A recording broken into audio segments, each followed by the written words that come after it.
how to sign into Disney Plus, Disney Plus sign in, how to sign up for Disney Plus. Now, if you want to sign in or sign up for a Disney Plus account, first of all, launch the Disney Plus application, and this is the type of interface that you will be able to see.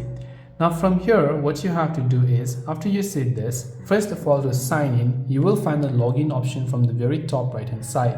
So tap on the login button there. It will simply ask you to enter your email to continue. Now, depending upon whether you have an existing account within this email or not, Disney Plus will let you know what you can do. If you already have an account with this email, on the next page you will be prompted to enter your password like this.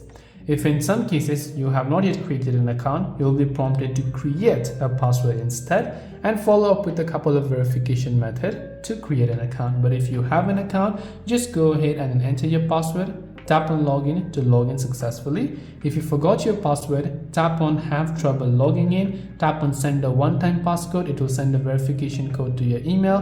Once you enter the code and tap on continue, you'll be taken to the new page where you can enter a new password without having to remember your old password. This way you will be able to sign in or sign up on Disney Plus account. I hope the video helped you out. If you have got any further questions, feel free to leave them down in the comments below. Thanks for watching till the end and see you soon in the next video.